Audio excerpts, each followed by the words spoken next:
Bismillahirrahmanirrahim. Assalamualaikum warahmatullahi wabarakatuh.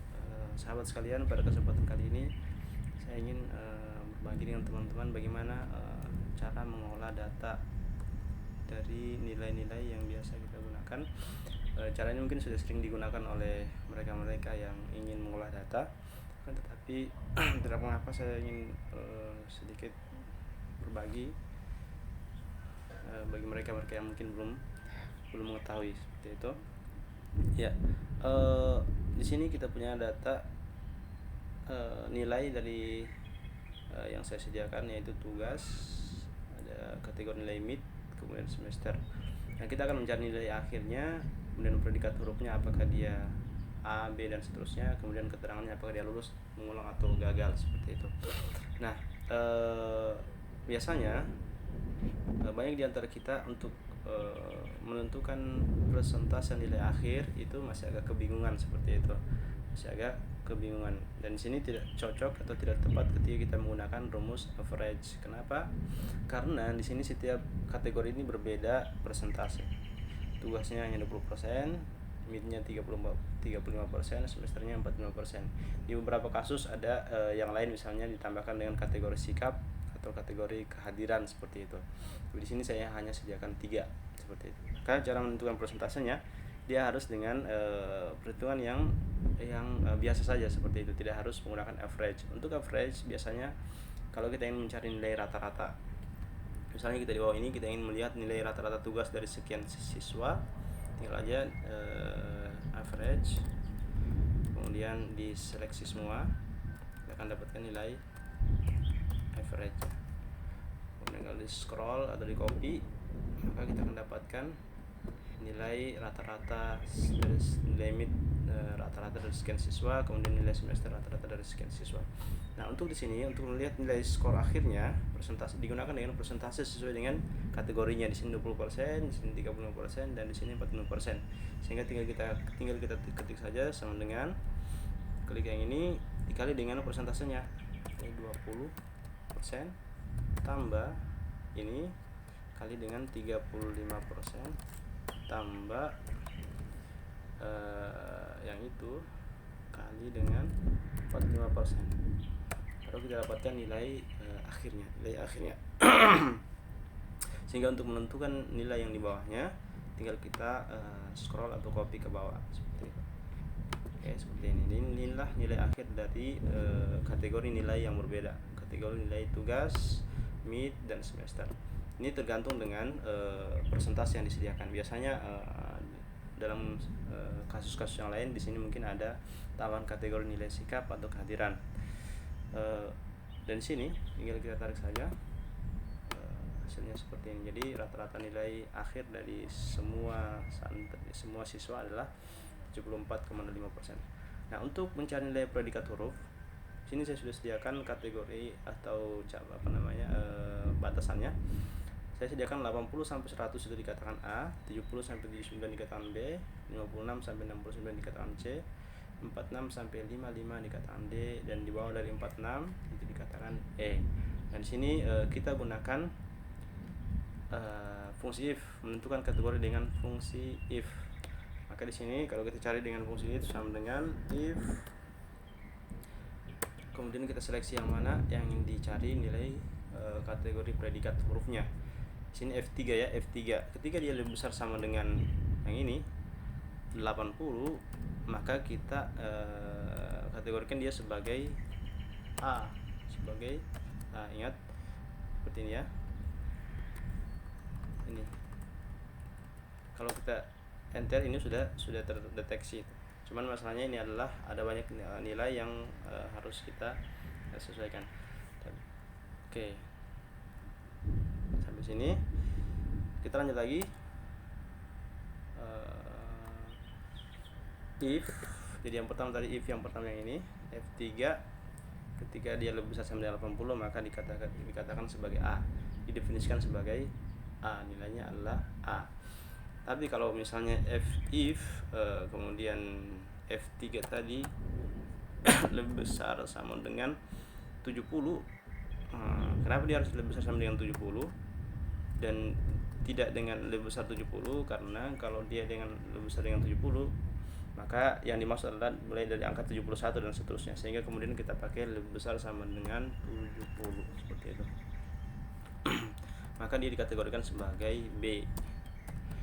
Oke, setelah itu if lagi, kemudian F3 lebih besar sama dengan di sini 56, maka dia dikategorikan sebagai C, dan seterusnya. Kemudian if lagi, F3 lebih besar sama dengan di sini berapa ini, 46, maka dikatakan sebagai D. Oke, yang terakhir ini tidak perlu lagi dipakai if, karena dia selain dari yang kita kategorikan di atas, berarti yang terakhir ini langsung aja ditulis dia E,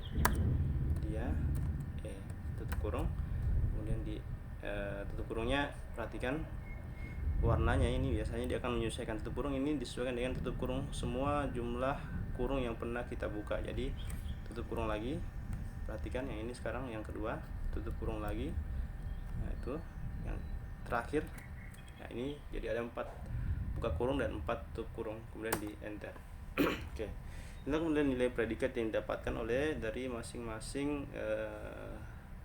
orang yang memiliki nilai di sini, sehingga ketika kita copy ke bawah dia akan otomatis terganti.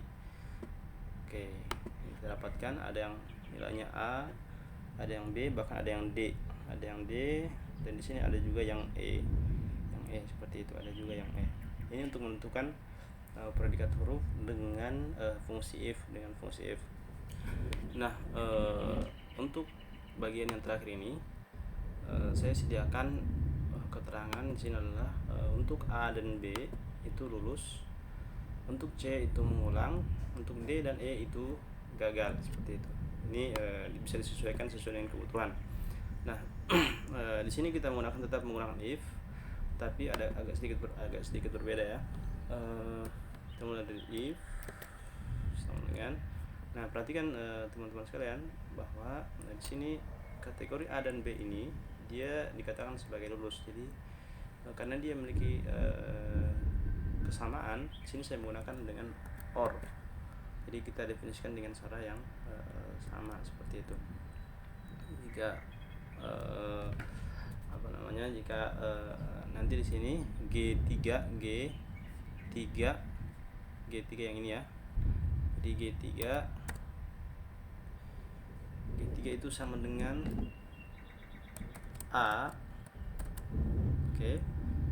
Dan G3 sama dengan B. Kita definisikan A dan B ini kan sama-sama lulus. Maka dia tutup kurung dulu, kemudian pembatas, sini saya pakai menggunakan koma, itu dikatakan sebagai lulus, seperti itu. Oke, setelah itu kita lanjut ke penjelasan yang selanjutnya. Sini yang selanjutnya adalah C, Nah, tetap menggunakan if. Ketika G3 ini oke, dia sama dengan C, maka dia dikatakan sebagai mengulang.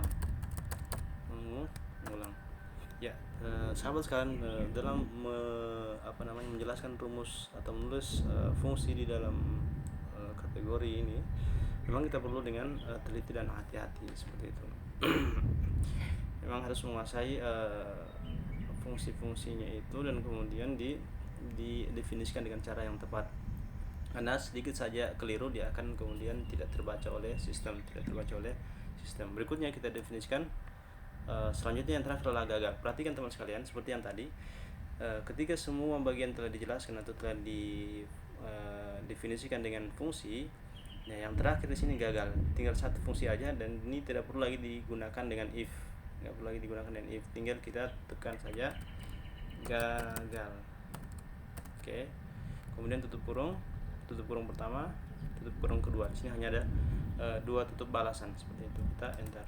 Nah, sini kita dapatkan nilai lulus, ini lulus. Jadi kalau A lulus. Nah, perhatikan kalau B nanti ketika kita scroll atau kita copy ke bawah, kita akan dapatkan semua keterangan sesuai dengan huruf yang ada atau huruf yang dijadikan nilai.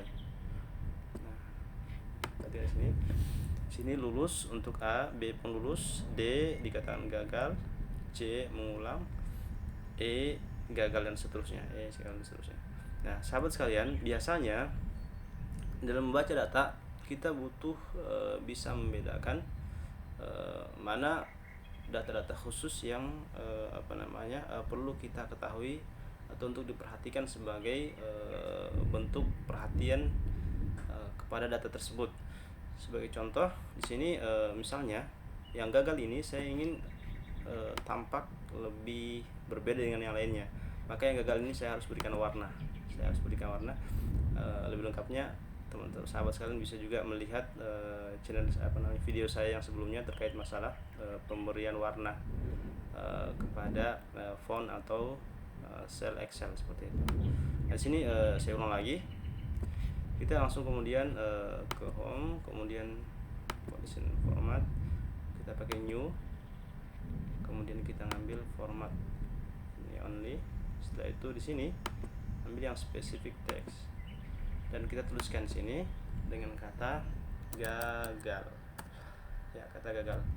Nah, yang ini format ini kita ganti dengan berikan warna selnya adalah warna yang merah supaya nanti kita kelihatan atau kita bisa melihat mana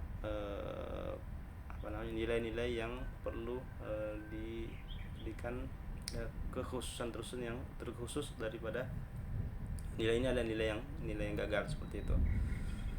Oke, kemudian oke. Nah, sini baru kita dapatkan nilai gagal. Nah, gagal ternyata ada 4 orang seperti itu.